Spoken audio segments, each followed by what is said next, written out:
So dito sa Tomas Pinpin, galing ka ng Escolta. Ayan yung Toho Pancit area. Since 1888 yan. I think hindi na siya balik ng ownership.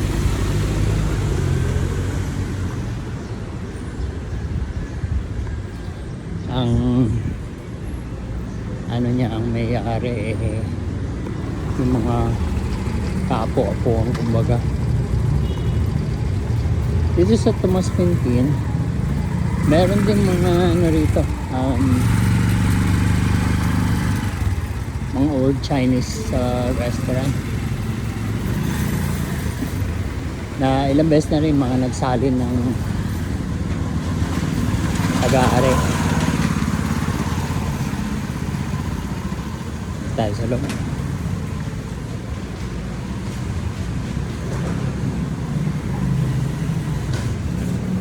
Isa rito nakahinan ko lang.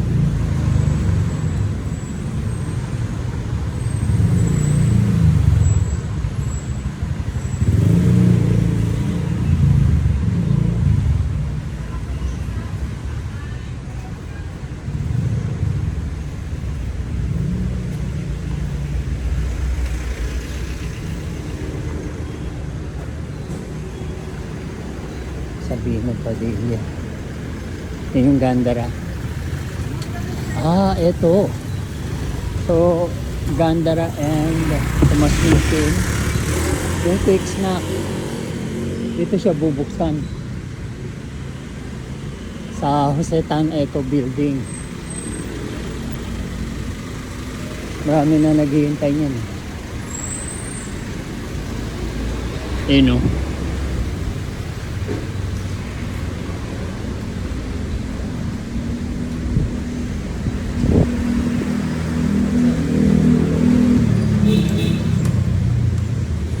I don't know kung saan siya.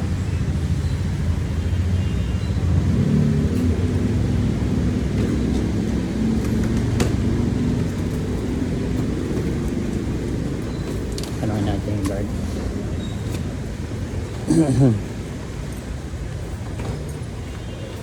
Sir. Yes, sir. Saan po magbubukas yung fix na? Hindi pa naman siya. Hindi pa, no? Pero saan siya? Sa loob? Yan, sa taas. Sa taas? Okay. So, akit dun. May elevator naman para sa mga PWD o ano. Pwede rin yung elevator. Ayan. Wala pang kung kailan? Salamat po. Excuse me.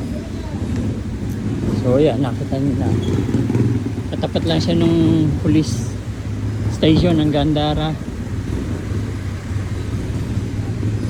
Gandara. So, balik tayo sa Tomas Pinpin.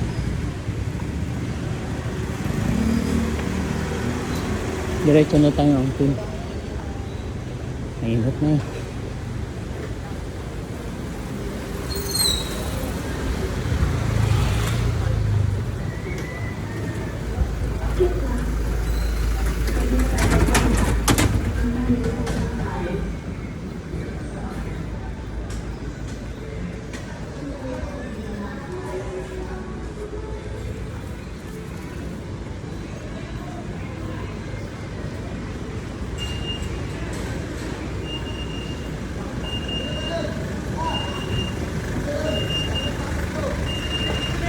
Ayun yung Mongklong everyday kare-kare yung Binondo.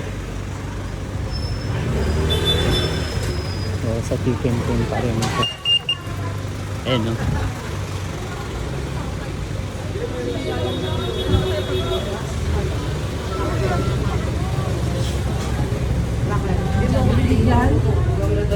Hello po. Ayun no, kare-kare.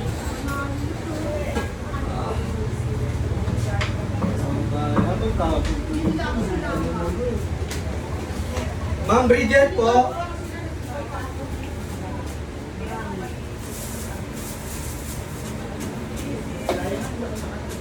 Sir, paano kung batok, sir, pa? Ano tayo nito? Thank you po. Ano po laman ng beef kare-kare? Laman lang po, sir. Ayun. Karne lang, hindi walang stripes. Ah, okay. Salamat po. Thank you po. Oh, yan. Dito yan. Ayun. Masarap. Ayun, bali, corner lang siya nitong, ano ba ito? Extension ng Carvajal. Ito, pasok tayo Carvajal. Sabi nga ba yun? Saka doon na rin yata yung pinakainan ko rin.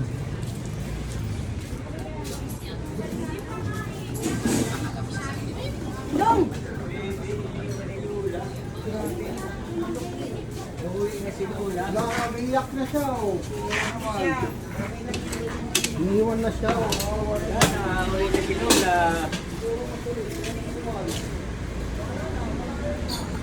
Ayun yung Carvajal. Nag-ibain na rin to eh.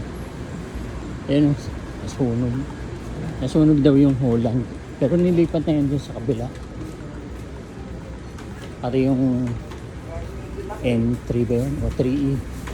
Ito yung lagi kong kinakainan na hindi na sila lumipat. L3E. Ayun. Sunog na rin. Pati ito. Ayun dating original na Quicks na. Pero sinara na. Pero pwede kang model yata ito bro. Dito marami rin kalendar. Kumain na ako dyan. Okay lang.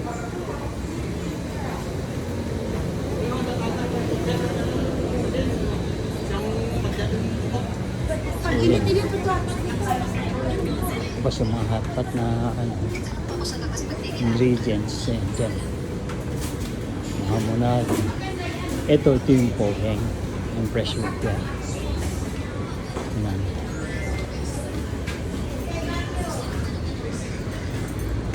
Yan yung popular na dahil yun ang specialty nila.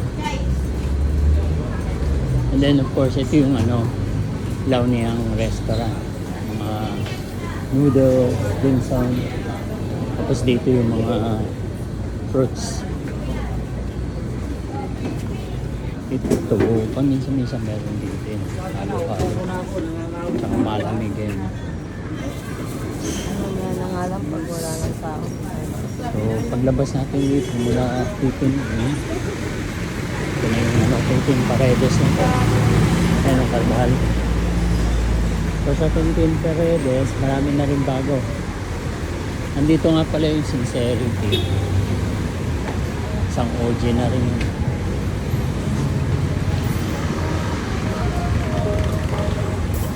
Ayan.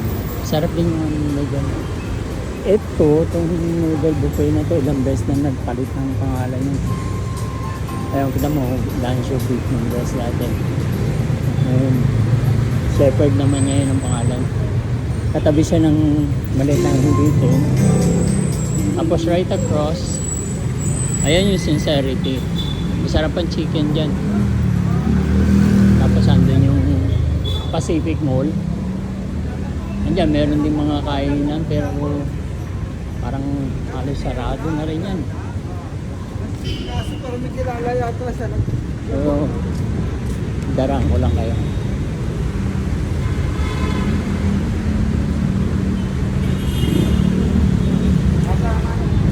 Isa pang bago nagbukas dito ng branch, yung Holland, ayan katabi nung Lawson. Ayan.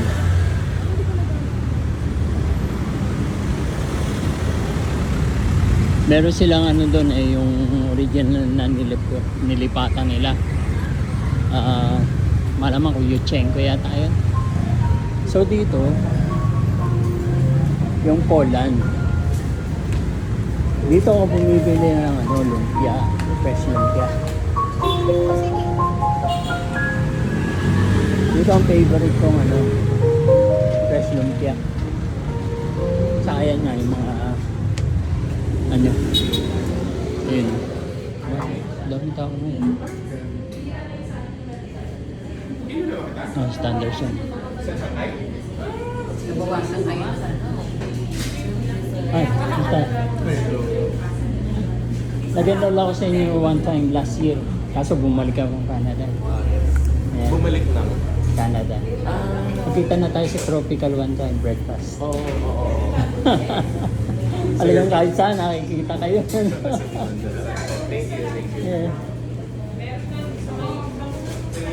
Ito. Dito ang favorite kong lumpia. Ayun, nagtaas na pala rin sila. Pero compared sa iba, sa kanila ang favorite ko. Yan. Bumili nga ako po natin tatlo, binigay ko yung tatlo. Sabi ko matamis kasi. Maraming laman ng lumpia. Pero mas gusto ko yung sa kabila.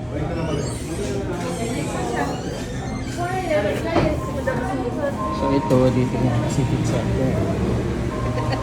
Ayan. Tapos meron kainan din. Pero I don't know if it's open today.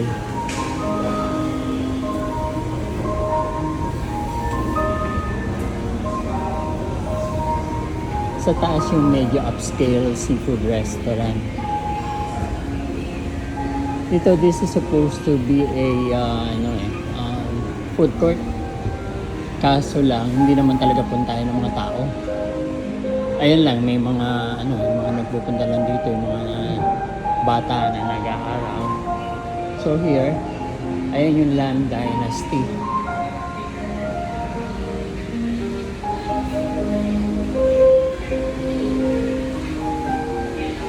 So may mga nadagdag na rin. Yung Binolo Kitchen. Yung Lars Kitchenette. Aba, may mga bago-bago na pala. Tingnan natin. Ito mga Pilipino. Okay. Buti na dagdagan na. Like before. Ayan. Ayun.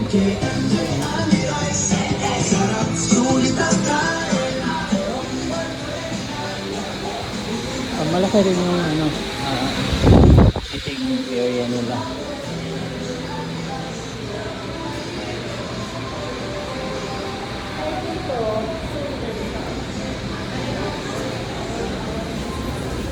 And then if we're gonna go up, nandiyan yung Royal Sharks Fin and Seafood Restaurant. Medyo upscale yan syempre dahil seafood siya. Pero akitin na rin natin.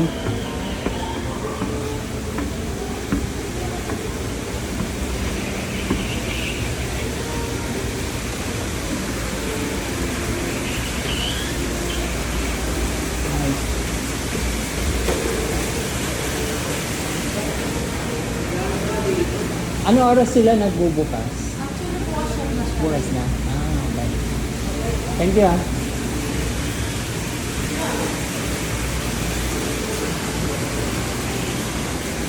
So ito open naman pala. Binago na. Yung setup. Ay, pwede mag-time menu? Parang nagbago yata. Ang setup. Dati parang doon yung a la carte. yung set. Patingin yung set. Ito po yung natin, a la carte natin. Ito yung a la carte, okay.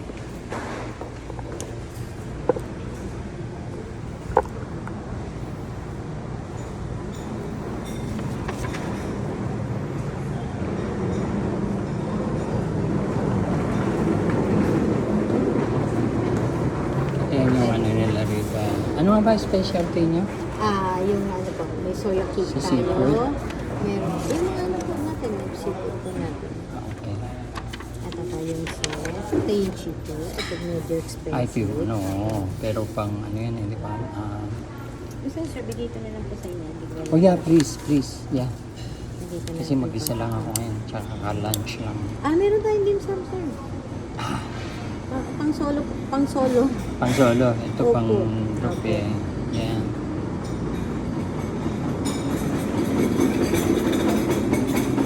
Ikaw si Jo. Yes po. Yan. Ito po yung ano natin. Good for ano po, 12 na po to. Oh, wow. Ito po yung ano natin, yung promo price natin. Wala na po discount, wala na 10 Yeah. Pag may discount po, yung walang discount po ito siya. Ayan, yun. Okay. Tapos yung food po natin ito, especially the Oh, rice, XL na po nice. yan. May kasama pong dessert yan. Pang birthday. Opo, pwede po. Ano po ba? Ano? Kabe-birthday lang kasi nung, Ah. ano ko, biyanan ko sa Romulo kami. Ay, sarong. Yeah, that's a nice place, right? Yes. Yeah. Mga kilalang place yan. She's Way 90 back years po. old kasi. Ilan mo? 90. Nakikita Yeah. po yun sa kabila. 97 na po. Ay, ganun? Wow.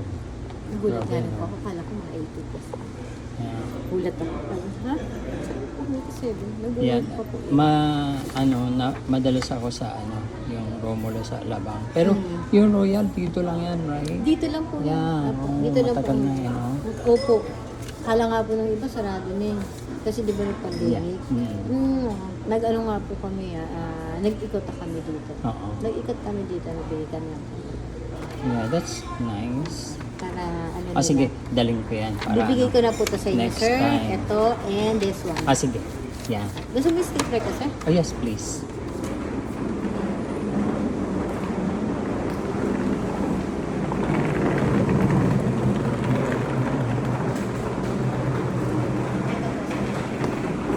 Member tawag po kami. Thank you, Joe. Meron tayong function dito, sir, na good for mga Ah, yeah. 8 to 10. Ito po yung part dito is Tapos nabubuksan good for din yan, di ba? 10,000. Ay, 5,000. Yun po yung 16 packs. Oo. Yun po yung 10,000. Wow. May Ah, CR po kasi yun. I see. Yeah, Tapos that's ito na yung convenient. open po yan. May stage din po dyan sa makita. Sir. Ah, I see. Okay. Ah, sige po. Thank you. Ah. Thank you rin po. Wala, di ko na alam po rin. Ito po, ito. Sige po. Tingnan ko lang yung faces, ah.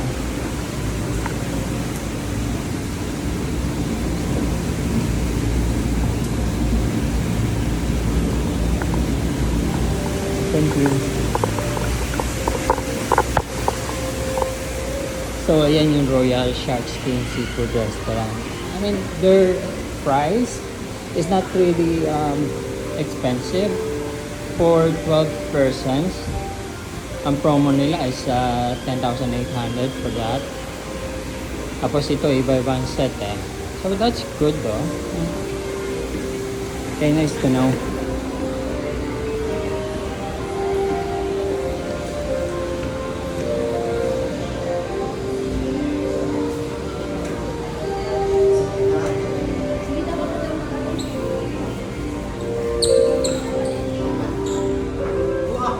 Yalam Dynasty, masarap din daw pagkain dito eh.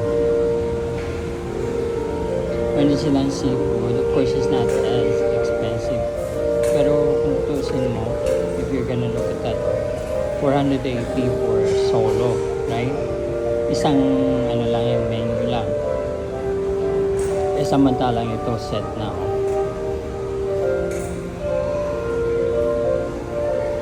Imagine may fried chicken, patatin, aside from fried swai as the main dish, of course. Okay, so baba na tayo.